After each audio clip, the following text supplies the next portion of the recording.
What I have here is a rather low-cost Panasonic microwave. It's a bit older than I thought, manufactured in 2010.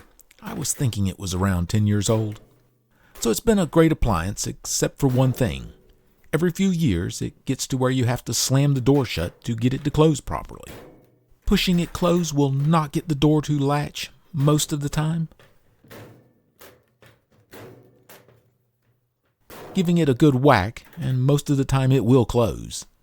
Not a horrible problem, I admit, unless I want to heat up something to go with my morning coffee and everyone is asleep.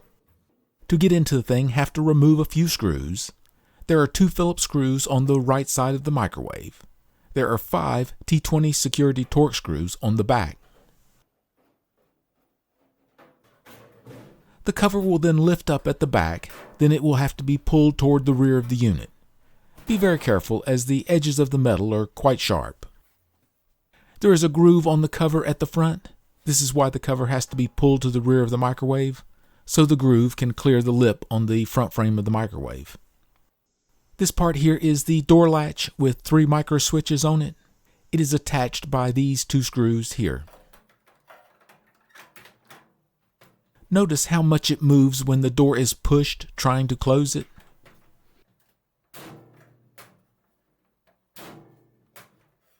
Now if I put a bit of pressure on the side of the latch and close the door, it will latch properly.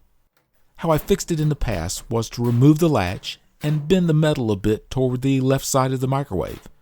Then put the door latch back and readjust it. I say fix, really just a quick way to get by. Not really doing anything about the flimsy metal the door latch is attached to, which I think is the root cause of the problem. So the idea is to do what I guess I should have done 10-11 years ago. Add a stiffener to the latch bracket. So what I want to do is make a brace that will go between these 2 screws here. I plan on using some 1/2 inch wide by 1/16 inch thick aluminum bar to make the brace. The lower latch screw should be long enough to handle my added 1/16 of an inch. Can see that the bracket that holds the door latch has a slotted opening for the screw. That is how the door latch is adjusted. At least that's what I use to make sure the door closes tight.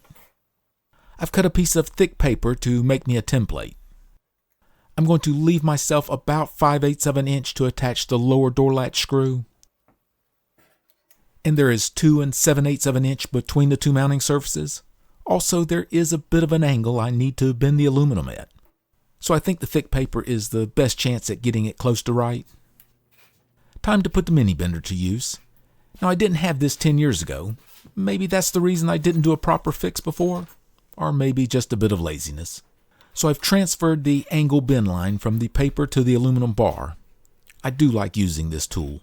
It's such a handy tool to have, I wish I would have bought one long before I did. And it does a very good job on thin stuff like this. The other end should be the opposite angle at about 2 7/8 inches away.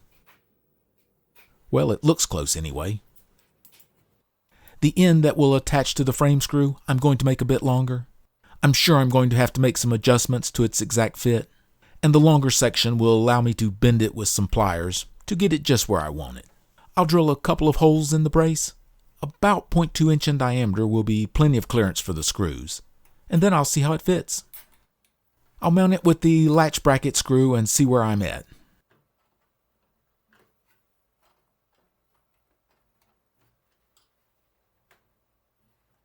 Okay, I didn't get quite enough angle at the bend line. But this is the exact reason I added a bit of extra length to the one end, so I could easily give it a bit more twist, or adjust the overall length for that matter. That looks much better.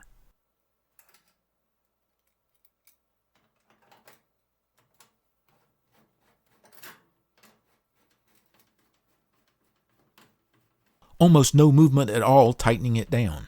That's what I want to see. The latch bracket looks to be pretty straight right now, so I want to keep it that way. Now there's almost no movement on the latch when closing the door. Still not latching, but I'll have to adjust the latch to see if it works. To adjust the latch, I'll loosen both screws on the latch bracket. With the door closed, I'll make sure the latch is not binding. Then I'll gently try to pull straight back on the door latch, and then tighten the screws.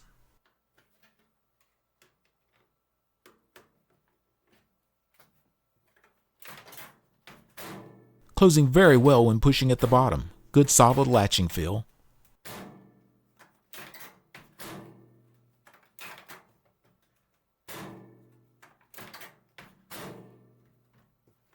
Whole thing moves a lot more when pushing the door closed at the top, but still latching good, and a lot less movement than there used to be. Now to check and make sure the door is being held closed. Now that is tighter than I ever remember it being, especially at the bottom of the door. I think it is now much harder for the latch mounting area to flex, so I'm happy with that. Is this added brace going to cure the every few years having to take it apart and adjust the door latch? I'm not sure. If the microwave lasts that much longer, I'll try and remember to post an update. As old as it did, probably a few weeks after I fix it, it will die on me. Even if it does, I'll rate it a good microwave. I do like the door being held closed tighter. I was a bit surprised first time I realized how much the door moved when pulled on. Certainly shouldn't be pulling on the door when the microwave is running, but I would say that was an oversight by Panasonic there.